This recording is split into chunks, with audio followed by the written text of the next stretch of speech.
নমস্কার দর্শক বন্ধুরা, বিয়ন্ড স্পোর্টসে স্বাগত।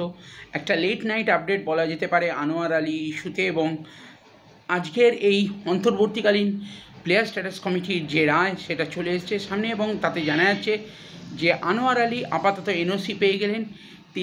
তিনি এখন এই মুহূর্তে দিল্লি এফসির ফুটবলার, এবং যেমনটা তিনি প্রি কন্ট্রাক্টে সাইন করেছিলেন ইস্টবেঙ্গলে, আগামীকাল এবং পরশুর মধ্যে তার ইস্টবেঙ্গলে সই করতে আপাতত কোনো বাধা থাকলো না, এবং তিনি ইস্টবেঙ্গলের হয়ে সই করতেই পারেন। এবং এর পরবর্তী বৈঠক প্লেয়ার স্ট্যাটাস কমিটির সেটা নির্ধারিত হয়েছে 22শে আগস্ট সন্ধ্যে বিকেল 5টার সময়। আপনারা জানেন 10 দিন সময় দেওয়া হয়েছে ইস্টবেঙ্গল এবং দিল্লি এফসিকে কম্পেনসেশন এবং স্পোর্টিং ব্যান এবং স্যাংশন কী হবে সেইগুলো নিয়ে নিজেদের শেষ মতামত জানাতে, তারা কি মনে করছে তাদের ভার্সানটা জানানোর জন্য প্লেয়ার স্ট্যাটাস কমিটিকে। এবং তারপর 22শে আগস্ট সন্ধ্যে 5টায় কিন্তু এই বিষয়ে ফাইনাল হিয়ারিং হবে প্লেয়ার স্ট্যাটাস কমিটির।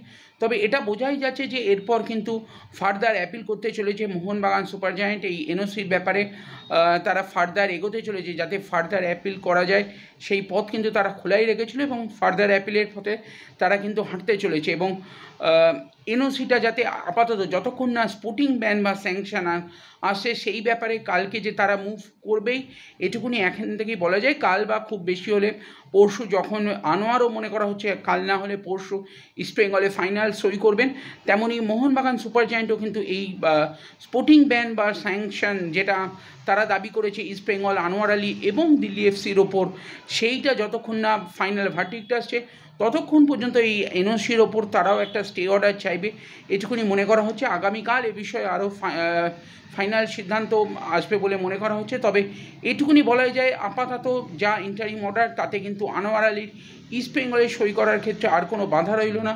ডুরান্ড ডার্বিতে তাকে এনে চমক দেয় কিনা ইস্টবেঙ্গল সেটা এখনও দেখার বিষয়। কালকে মোহনবাগান সুপার জায়ান্ট ফার্দার কোনো মুভ করে কিনা একটা স্টে অর্ডার আনার ওপর, এই ইন্টারিম যে অর্ডার এসছে তার উপরে। তবে আপাতত আজকে রাত্রের খবর অনুযায়ী কিন্তু ইস্টবেঙ্গলে সই করতে আনোয়ার আলীর আর কোনো বাধা রইল না, এবং ডুরান্ড কাপ ডার্বিতে আপাতত আজ রাত 11টা পর্যন্ত কিন্তু ডুরান্ড ডার্বিতে নামার ক্ষেত্রেও কিন্তু আর কোনো বাধা রইল না।